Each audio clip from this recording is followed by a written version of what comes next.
sur Food Factory, sur ce plateau de CFIA TV, avec ce nouveau Zoom, ce nouveau gros plan. Ils se succèdent et ils nous accompagnent, hein, ces chefs d'entreprise, ces sociétés qui innovent sur ce CFIA 2018. J'espère que tout va bien, que vous êtes en pleine forme. N'hésitez pas à venir nous voir. Nous sommes entre le hall 7 et le hall 8. CFIA TV, nouveauté cette année sur ce salon. Je suis avec Hugues François. Bonjour Hugues. Bonjour. Vous êtes chef de projet relations clients chez Expédigit. C'est ça. Et vous allez évoquer avec nous une solution de traçabilité, un suivi des salariés isolés. Alors ça fait peur, vous voulez traquer tous les salariés qui sont sur un chantier? C'est ça, mais je vous rassure tout de suite, le but c'est pas du tout d'être dans la productivité, et de traquer en continu les gens, mais plutôt d'évaluer leur position par rapport au danger. Le but c'est de les prévenir du danger et d'éviter qu'ils rentrent dans des zones de danger derrière. On va en parler dans un instant, on va détailler tout cela. Hugues François, vous êtes donc chef de projet relations clients chez Expédigit, une jeune pousse de la French Tech, 9 salariés. Vous avez donc présenté votre projet aux États-Unis, c'était en janvier. Tout à fait. En fait, on a été créé toute fin 2014 et du coup, la start-up a présenté SAUP, c'est ça, ça vient de Up. On vient de lancer du coup le projet, le produit KeepSafe au CES du coup de Las Vegas en partenariat sur le salon avec Enedis, donc ex-ERDF. C'est votre partenariat qui vous pousse Exactement.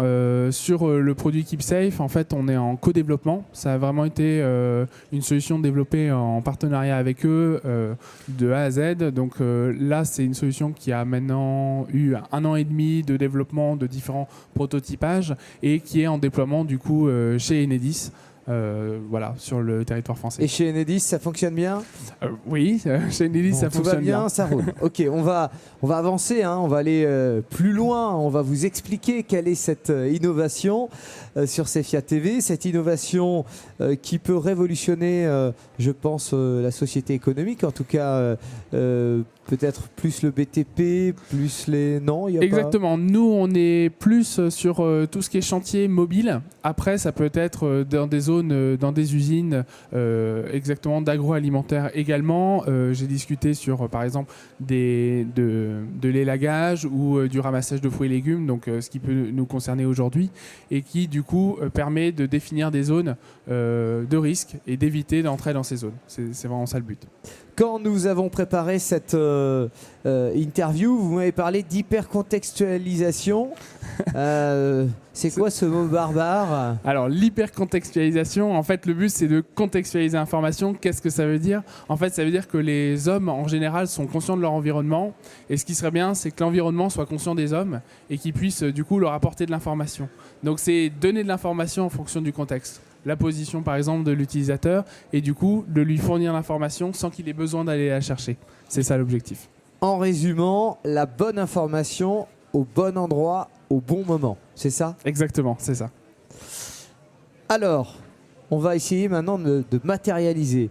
C'est simple, c'est facile au niveau de la mise en place, au niveau du matériel. Oui, le but, c'est que ça soit vraiment extrêmement simple pour les entreprises de pouvoir définir un balisage. Alors, si vous voulez, nous, ce qu'on fait, c'est qu'on définit un balisage virtuel en plus du balisage physique. Donc, c'est vraiment posé, badgé, et en 10 minutes, on a défini 200 mètres de balisage. Alors, on va essayer de pas se perdre, parce que je pense qu'effectivement, on ne sait pas encore véritablement de quoi on parle. On va parler d'un chantier. Exactement. Où il y a des salariés qui travaillent avec des engins. Oui, le but premier de la solution, c'est d'éviter les accidents. Donc d'éviter que les personnes rentrent dans des zones de danger, rentrent en collision avec des véhicules ou sortent de zones de travail définies. Alors les équipes arrivent le matin. Exactement, les équipes arrivent le matin, s'équipent d'un tag qu'elles connectent à leur téléphone. Un tag Alors c'est un petit boîtier qui fait cette taille-là. et qui du coup est connecté à leur téléphone et posé sur leurs ETI, donc leurs équipements, sur leur casque par exemple ou sur le bras. Et puis c'est tout. Pour les techniciens, c'est tout ce qu'ils ont à faire et ils sont protégés en sécurité sur le chantier. Alors, à la base, vous travaillez pour des musées. Exactement. À l'origine, on vient du monde du tourisme, ce qui n'a un peu rien à voir. En fait, le tourisme... Expliquez-nous. C'est vrai que cette interview, on avance, on recule, on sait à peu près vers quoi on tend, mais voilà. En fait, à l'origine, on vient du monde du tourisme. Le but, c'était de se dire, on va faire parler les statues, on va faire parler les tableaux. On est devant une statue, devant un tableau. Celle-ci va donner plus d'informations aux visiteurs qui passent en disant « Ah, bah voilà un peu plus d'informations sur mon histoire, sur un peu plus de contexte. » Et en fait, on a été amené dans le monde du tourisme parce qu'on a été consulté par Enedis sur cette solution touristique, mais dans le monde industriel. L'objectif, là, cette fois, c'était non pas de faire parler les tableaux, mais de faire parler les chantiers et de faire parler également les postes électriques en disant, voilà, on va équiper les postes électriques et du coup, quand un technicien arrive, il a l'historique de maintenance, toutes les informations dont il a besoin, les informations contextuelles. On va en parler dans un instant du côté de l'agroalimentaire. On revient sur ce fameux chantier. Les ouvriers sont équipés, ils ont tout simplement leur patch. Alors, leur tag. Leur tag. Ils ont leur tag et donc quelqu'un surveille. Alors non, le but c'est que le système est complètement autonome. En fait, au tout début du chantier, un responsable de chantier vient poser des balises et ensuite le système vient calculer la position des techniciens grâce à leur tag et aux balises pour éviter qu'ils rentrent dans des zones interdites. Et s'ils rentrent dans une zone interdite, que se passe-t-il ? Alors ils sont immédiatement avertis. Parce que le but étant la sécurité, ils sont avertis par un signal vibratoire, sonore et lumineux, à la fois sur leur tag et sur leur téléphone. Et s'ils ne répondent pas dans les 15 secondes à côté, on peut estimer qu'ils sont en danger. Et du coup, on vient partager l'alerte aux autres techniciens pour qu'ils puissent porter assistance au premier technicien en danger. Alors, dans l'agroalimentaire, puisque nous sommes sur le CFIA, vous apportez tout simplement aux pilotes de ligne, aux équipes de maintenance, vous apportez des informations et des solutions qui leur permettent d'avoir toutes les informations en temps réel, c'est ça ?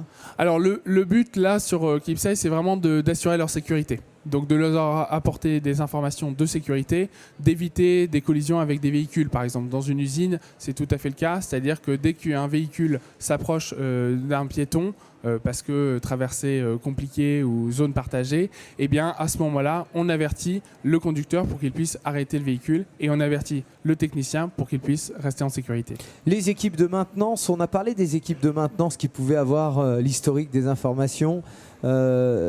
Oui, alors vous avez évoqué ce sujet-là au début. Le but, c'est pas du tout de traquer complètement en permanence les gens. Le but, c'est d'estimer leur distance au danger. Et donc, non pas de les avoir en permanence sur un plan, mais plutôt de traquer par rapport au danger et d'éviter le danger. Donc là, on s'arrête au danger. Exactement. Aujourd'hui, KeepSafe, on s'arrête au danger. C'est ça, c'est la sécurité des hommes. Mais demain, est-ce que vous allez lancer des services comme pouvoir, dès qu'on regarde une machine dans l'agroalimentaire, visualiser, je ne sais pas, par des lunettes 3D, quelles ont été leurs... Non, ça c'est quelque chose... Alors aujourd'hui, nous, on est sur tout ce qui est contextualisation de l'information, comme vous l'avez dit. Du coup, aujourd'hui, sur le danger, mais ça peut également être le cas derrière sur des machines pour pouvoir apporter plus d'informations aux techniciens. Il s'approche d'une machine et il a les informations sur cette machine. Voilà, ça peut tout à fait être le cas.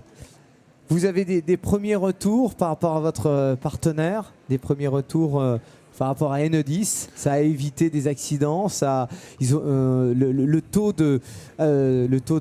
d'accidents a baissé. Alors pour l'instant, on n'a pas spécialement de retour quantifié parce qu'en fait on vient d'être lancé en janvier seulement, donc c'est relativement récent. Donc on n'a pas de chiffres. J'ai malheureusement pas de chiffres à vous donner là-dessus. Très bien.